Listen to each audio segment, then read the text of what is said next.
네, 리포트 비하인드 이어가겠습니다. 오늘은 유통업종 그 안에서도 롯데쇼핑과 신세계 살펴보겠습니다. 신한투자증권 조상훈 연구원 모셨습니다. 어서 오십시오. 네, 안녕하세요. 네, 저 앞서서 화면에도 나가고 지금도 나가고 있네요. 롯데쇼핑 커버 제목이 버티면 이긴다 이렇게 정한 이유가 있을까요? 네, 저도 참 지어놓고 잘 지었다고 생각을 했는데요. 그러니까 일단 그 연초 이후에 코스피가 사실 뭐 2.3%, 2.4% 정도 올랐습니다. 근데 이제 롯데쇼핑 같은 경우는 거의 한 20% 정도를 이제 주가 상승을 좀 보였거든요. 결국 이제 코스피를 거의 한 뭐 17%, 거의 한 17%, 18%포인트 정도 아웃퍼폼을 했다는 거죠. 굉장히 좀 어려운 시장 상황 속에서도 좀 롯데쇼핑의 좀 저력이 좀 빛난 상황이 아닌가라는 생각이었습니다. 네, 수치로 이겼습니까? 롯데쇼핑이? 네, 뭐 방금 말씀드린 예. 것처럼 뭐 코스피도 아웃퍼폼 했고요. 그래요? 이 유통업종 예. 안에서도 사실 이제 굉장히 좀 손꼽히는 이런 좀 모습을 좀 보였던 것 같습니다. 예. 그 핵심 포인트 다시 한번 좀 정리를 해볼까요? 롯데 투자 핵심 포인트? 네, 그러니까 사실 이제 이 롯데쇼핑 하면 네. 과거에는 사업부가 너무 많고 내수 위주의 산업이고 사실은 굉장히 좀 맞아요. 보수적인 경영 전략과 낮은 주주 환원율, 그러니까 이런 부분들 때문에 사실 시장에 굉장히 좀 소외를 받았었죠. 그래서 좀 투자에서 많이 조금 빗겨나 있었는데 최근에는 이 해외 매출 비중도 굉장히 좀 늘어나는 모습들도 보이고요. 예. 또 이제 소비 트렌드를 반영하는 굉장히 좀 공격적인 경영 전략이라든지 그리고 이제 주주 환원율도 굉장히 좀 높게 가져가면서 과거랑은 조금 변화하는 모습을 좀 보이고 있는 것 같아요. 그래서 이런 부분들이 좀 합쳐지면서 좀 시장을 아웃퍼폼하는 성과를 좀 보이고 있지 않을까 이렇게 좀 생각이 듭니다. 네, 그리고 자산 재평가 15년 만에 실시가 됐는데 여기서도 좋은 평가 받았다면서요? 맞아요. 그러니까 이제 2009년에 네. 하고 이제 작년 말, 그러니까 이제 15년 만에 사실 자산 재평가를 했는데요. 토지 자산에 대한 재평가를 실시를 한 겁니다. 이로 인해서 재평가에 대한 차액이 한 9.5조 원 정도가 발생을 했고요. 이로 인해서 자기 자본도 거의 7조가 넘는 이런 금액이 좀 증가하는 이런 모습들을 좀 보였습니다. 이 자본이 증가하다 보니까 당연히 이제 좀 부채 비율도 떨어지는 모습을 보였었어요. 예. 그래서 부채 비율도 거의 60%포인트가 넘게 좀 떨어지게 되면서 이제는 굉장히 좀 안정적인 이 재무 구조를 좀 갖췄다. 이렇게 좀 볼 수가 있고 향후에는 이런 좀 나아진 재무 구조를 바탕으로 신용 등급이 좀 개선이 됨으로써 이 부분이 이제 이자 비용의 감축까지 좀 이어질 수가 있습니다. 사실 이제 롯데쇼핑 같은 경우는 뭐 매번 발생하는 뭐 이 영업의 비용이라든지 예. 이자 비용 부담 이런 부분들 때문에 사실 순이익 측면에서는 썩 그렇게 뭐 흑자를 낸 적이 많이 없었던 기업이었는데 이렇게 좀 자산재 평가를 통해서 이 자산에 대한 좀 신뢰도가 올라가게 되면서 이제는 좀 신뢰도가 많이 좀 올라간 좀 믿고 투자해도 되는 이런 기업으로 좀 바뀌지 않았나 이렇게 좀 생각이 듭니다. 네. 그 롯데그룹이 원래 전통적으로 부동산 투자를 좀 잘하지 않습니까? 맞습니다. 이번에 또 재평가 차익이 9조 5천억 원 상당히 큰 규모가 인식됐다라는 점이 투자 포인트입니다. 자, 그러면 1분기 실적은 어떻게 전망이 되고 있을까요? 네, 사실 뭐 1분기 실적은 조금 부진합니다. 사실 워낙 뭐 1분기를 돌이켜 보시면 뭐 날씨도 굉장히 조금 비우호적이었었고 좀 뭐 눈도 많이 왔었죠. 여기에다가 이제 소비도 굉장히 좀 침체가 됐었던 부분도 있었고 1분기 중으로는 또 이제 뭐 일회성으로 비용이 인식되는 부분들이 좀 있어요. 그래서 이런 부분들로 인해서 좀 시장의 기대치를 좀 미치지 못하는 이런 실적이 조금 기대가 됩니다만 다행인 것은 2분기, 3분기, 4분기 좀 가면 갈수록 분기별로 회복세가 좀 나타날 전망이기 때문에 이제 연초 혹은 이제 작년 말에 좀 이 가이던스였던 이런 회사 측의 예상치라든지 시장의 예상치를 연간으로는 저희가 좀 지킬 수 있지 않을까 이렇게 좀 생각이 들어요. 근데 목표 주가를요. 한번 77,000원에서 7만 원으로 낮췄다가 네. 이번에 다시 77,000원으로 높여 잡으셨거든요. 네. 그 근거가 있을까요? 네, 아무래도 사실 뭐 작년 하반기부터 사실 소비가 굉장히 조금 안 좋은 모습들이 보였었죠.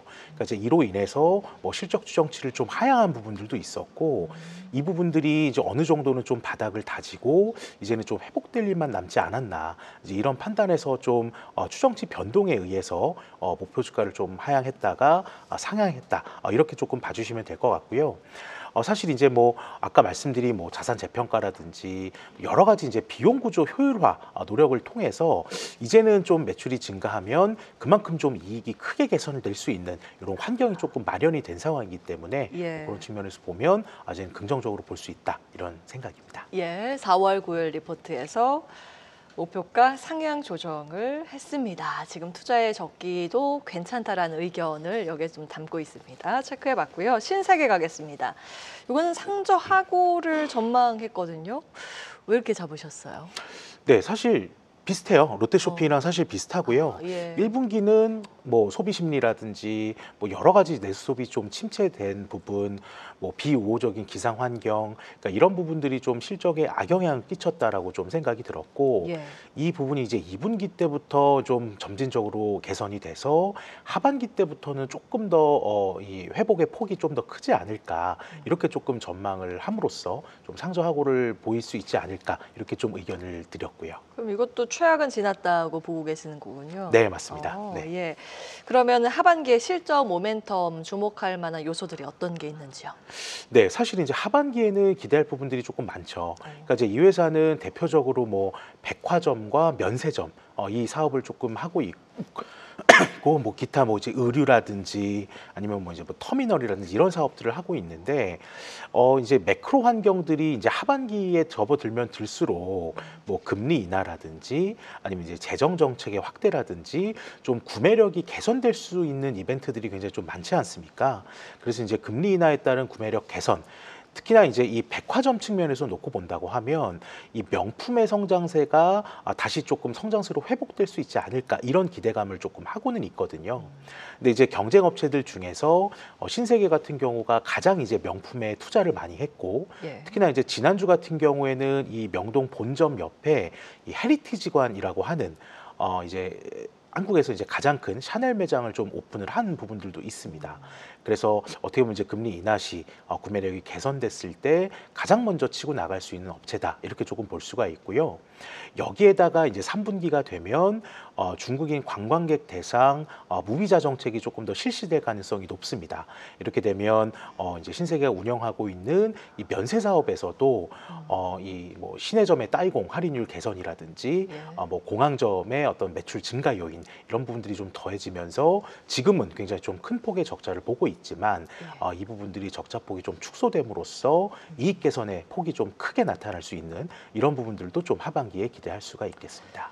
그 면세점이 굉장히 중요한 투자 포인트인 것 같습니다. 근데 외국인들의 소비 패턴이 조금 많이 바뀌면서 면세점보다는 뭐 다이소나 올리브영 이런 쪽에서 매출 구도 이게 비중이 높아지고 있다라는 이야기는 있는데 괜찮을까요? 맞아요. 사실은 이제 뭐 구매력이 워낙 좀 약해진 이 소비자들이 뭐 이제 면세점 대신에 조금 더 뭐 인디뷰티라든지 아니면 뭐 올리브영이나 다이소 같은 뭐 H&B 스토어라든지 이런 쪽으로 좀 흘러가는 부분들을 막을 수는 없어요. 다만 이 MD 개편이라든지 이런 부분들은 확실하게 지금 뭐 면세점 업체들도 잘 하고 있는 데다가 사실 이제 이런 소비 패턴의 변화가 하루 이틀 일이 아니긴 하거든요. 23년부터 좀 시작이 됐었던 부분이고, 예. 그에 맞춰서 이제 뭐 비용 구조 효율화라든지 MD 개편이라든지 여러 가지 좀 노력들을 하고 있는 부분들이 저는 이제 올해 하반기부터 조금 이제 결실을 맺지 않을까라는 생각이라서 예. 좀 경쟁 측면에서는 그런 좀 구도의 변화를 저희가 좀 지켜볼 필요는 있을 것 같습니다. 투자 포인트가 이제 매력이 조금 다른데 그러면은 상반기 원픽, 하반기 원픽 이렇게 나눠볼 수 있을 것 같습니다. 신세계와 롯데쇼핑 정리해 주시죠. 네, 저는 상반기까지는 이 비용 구조 효율화에 좀 힘입어서 실적 개선이 개선되는 롯데쇼핑이 좀 좋아 보이고요. 하반기에 이제 금리 인하라든지 구매력 개선 시에 조금 더 치고 나갈 수 있는 신세계를 하반기 픽으로 추천드립니다. 여기까지 하겠습니다. 신한투자증권 조상훈 연구원과 함께했습니다. 오늘 말씀 고맙습니다. 감사합니다. 계속해서 다양한 경제 이슈를 알고 싶다면 구독과 좋아요, 알림 설정 부탁드립니다. AI 캐스터 권미정이었습니다.